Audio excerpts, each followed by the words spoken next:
মামলার জট কাটিয়ে অনুষ্ঠিত হতে যাচ্ছে গত বছরের স্থগিত হওয়া প্রাথমিক বৃত্তি পরীক্ষা।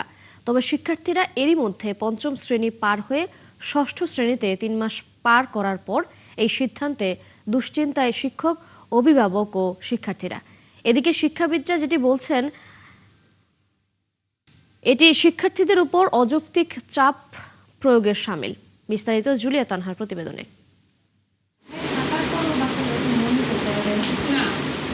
রাজধানীর বিএএফ শাহীন স্কুল অ্যান্ড কলেজের ষষ্ঠ শ্রেণীর শিক্ষার্থী সাফিয়া ইসলাম চলতি এপ্রিলে অনুষ্ঠিত হওয়া প্রাথমিক বৃত্তি পরীক্ষায় অংশ নিতে ষষ্ঠ শ্রেণীর পড়াশোনার পাশাপাশি পঞ্চম শ্রেণীর বৃত্তি পরীক্ষার জন্য প্রস্তুতি নিতে হচ্ছে তাকে।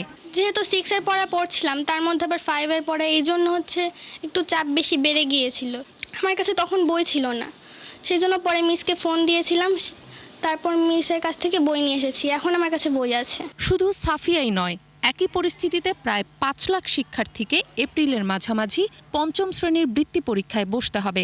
এদিকে জুনেই ষষ্ঠ শ্রেণীর অর্ধবার্ষিক পরীক্ষা। অল্প সময়ের ব্যবধানে গুরুত্বপূর্ণ দুটি পরীক্ষা নিয়ে বিপাকে শিক্ষার্থীরা। অভিভাবকরা বলছেন, অনেকেই আগের বইপত্র গুছিয়ে ফেলেছে, কেউ বিক্রিও করেছে। এই পরিস্থিতিতে তৈরি হচ্ছে বাড়তি চাপ। এখন 6-এর পড়া পড়বে নাকি 5-এর বৃত্তি পরীক্ষা দিবে, আবার ওদের ইচ্ছাও তো করে যে বৃত্তিটা দিব, আবার আগ্রহটাও তো আগের মতো নেই। আগে যেমন ডিসেম্বর পর্যন্ত ওরা ফুল কনফিডেন্সের সাথে পড়ছে, এখন পড়াটা অনেকটাই প্রবলেম হয়ে যাচ্ছে। এদিকে 6-এর 18 তারিখে আপনার 5-এর বৃত্তি পরীক্ষা শেষ হবে, সিটি পরীক্ষা স্কুল থেকে সিটি পরীক্ষা 19 তারিখে হবে। আর শিক্ষকরা বলছেন, স্বল্প সময়ের দুই পরীক্ষার প্রস্তুতি নেওয়ার সিদ্ধান্ত শিক্ষার্থীদের জন্য মোটেই সহায়ক নয়। এই সিদ্ধান্তটা আরেকটু আগে নিলে বেশি ভালো হতো। যেহেতু একটা গ্যাপ হয়ে গেছে, এই জন্য আমাদের ছাত্রছাত্রীরা কতটা রেসপন্ড করবে এটা আমরা একটু সন্দিহান আছি।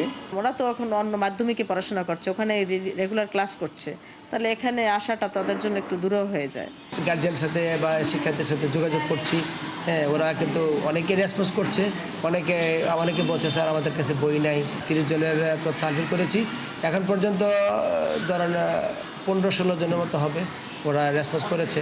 এদিকে ফেব্রুয়ারি-মার্চ পেরিয়ে যাওয়ার পর এই পরীক্ষা আয়োজন এবং কোটা পদ্ধতি নিয়ে প্রশ্ন তুলেছেন শিক্ষাবিদরাও। এটা কেবল ভুল না, এটা ক্রাইম করা হবে, এটা হলো শিক্ষার্থীদের উপরে নিপীড়ন করা হবে এবং এটা একটা ভুল সিদ্ধান্ত হবে। এই বৃত্তি পরীক্ষার নামে এত পরীক্ষা, এই যে বললাম না, শিক্ষার্থীদেরকে আমরা পরীক্ষার্থী বানিয়ে দিতেছি, এত পরীক্ষা দরকার নেই। এবছর প্রথমবারের মতো কিন্ডারগার্টেনের শিক্ষার্থীরা বৃত্তি পরীক্ষায় অংশ নেওয়ার সুযোগ পাচ্ছে। বৃত্তি বন্টনের ক্ষেত্রে সরকারি প্রাথমিক বিদ্যালয়ের শিক্ষার্থীরা 80% এবং কিন্ডারগার্টেন সহ বেসরকারি বিদ্যালয়ের শিক্ষার্থীরা 20% কোটা পাবে।